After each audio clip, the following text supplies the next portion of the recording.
Few things rile up parents and educators like the STAAR test, that statewide assessment aimed to measure students, their campus, and their district. Now, lawmakers returned to Austin this month for a special session, and Governor Abbott put eliminating and replacing the STAAR test on the list of items to debate in the coming days. Now, for many, what started as a way to measure student progress in 2012 has drastically changed. Now, the A through F accountability system and school funding has been directly tied to STAAR test results, making it, in some cases, the single focus for many school campuses. Andrew Kirk has taught 9th grade social studies at Dallas ISD for 12 years, and he tells me when it begins to be STAAR test season, what's supposed to be a dynamic environment full of critical thinking looks more like an assembly line at a factory. But physically it's really involved, and everybody is involved in the on the staff side. So whether you're a proctor actually reading the directions and monitoring the students, if you're not in that role, then you're most likely monitoring the hallway or bathrooms. And there are pretty strict security protocols and training in the lead up to test day. Does that get in the way of what you're trying to do and what you're trying to teach?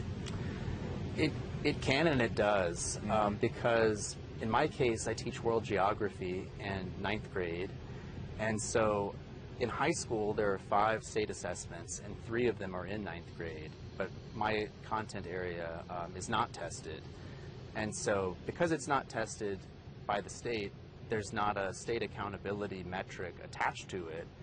And I don't want to say it's disposable, but it feels like that often. You're on the back burner. Right. We, when it comes to giving up instructional time or students, we're expected to do that. Gotcha. Because it's for the entire school's accountability rating and how we're graded compared to other schools and districts. Factory setting. It's you got to pump out kids that know this. Practice tests, practice questions, sort of forensic analyses of those questions. Why did the students perform poorly on this question versus this one? And it's a general, it all contributes to just a general narrowing of taught curricula. Are the kids stressed out at this time? The kids are stressed, but the way I feel it manifests, at least in my experience, is just apathy and disengagement and withdrawal. And so when you have a bunch of kids checked out, why does that matter? It just makes the school a really tiresome place to be for all. So there's a narrowing of curriculum, there's a sense of disengagement and attachment. It's just not a fun place to be. If you had any recommendations on how to change the testing and accountability system, it would be what? I do like the idea proposed in the last legislative session to split the test into smaller assessments administered over the course of the year. I don't think that there should be the same kind of punitive consequence attached to performance in the sense of a district losing its governance, for example, which is what happened in Houston ISD and some smaller districts. Because if it's all sticks, so to speak, it encourages the school to only focus on the test. It fosters alienation. Students are alienated, teachers are alienated because they feel like they have no control over what they do, especially in those tested areas where it's much more rigid and prescriptive. And what does that do if you have a bunch of people, the students, the teachers, all feeling alienated in the same building? There's high turnover, there's less of a sense of community. Lawmakers were this close to eliminating and replacing the STAAR test at the end of the regular session earlier this spring. But leaders in the Texas Senate wanted to compare students to specific state standards, while leaders in the Texas House wanted to compare students in Texas to students in other states through a normed reference test. But in the final days of negotiations, some key business leaders and superintendents stopped negotiating and a deal fell apart. Now, right after that happened, we talked to the chair of the Texas House Committee of Public Education, Brad Buckley. We didn't get there this time, but we need transformational change in that space.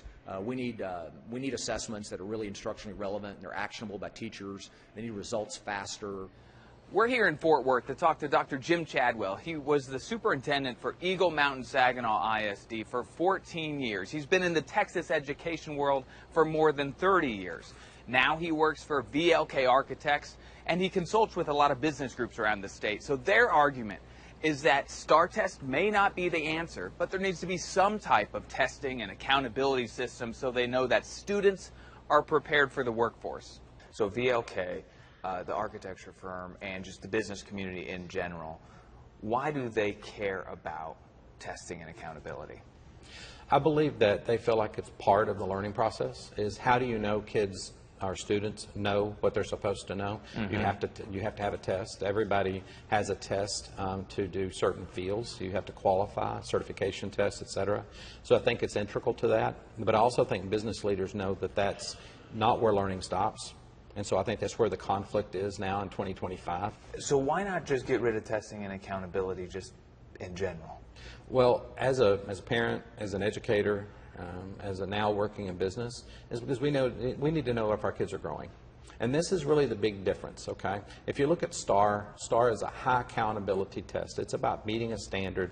It's a criterion reference test which you meet certain standards and check they're on grade level. Mm-hmm. Whereas other assessments such as MAP growth, and there's others, is the child growing?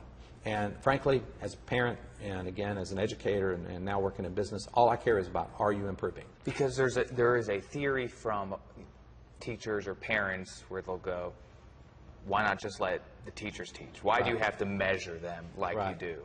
Right.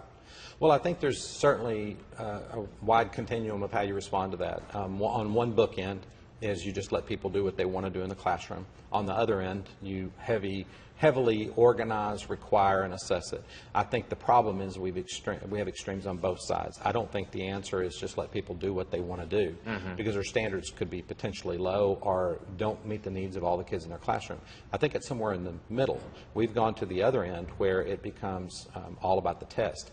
The problem is the test only tests certain elements of the curriculum. So usually it's reading, writing, math, science, social studies, and all those things are important.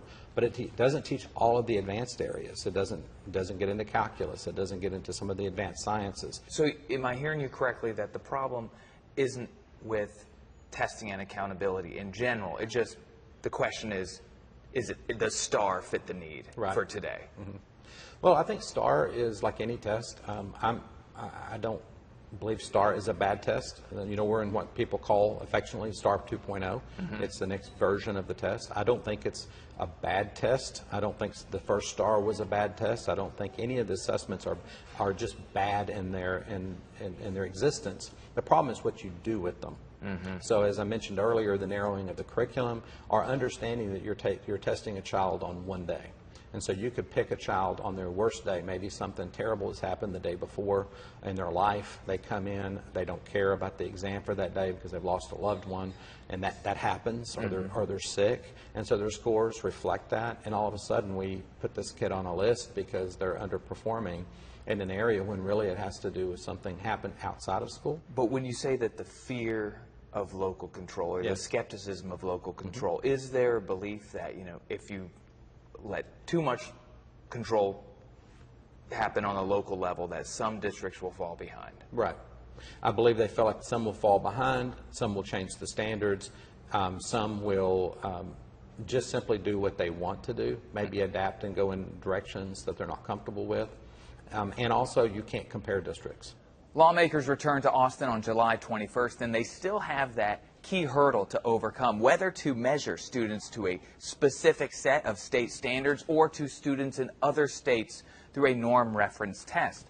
And then you have to get warring factions in the business and education communities together, getting teachers, administrators, businesses, and the political leaders of the state all on the same page for change.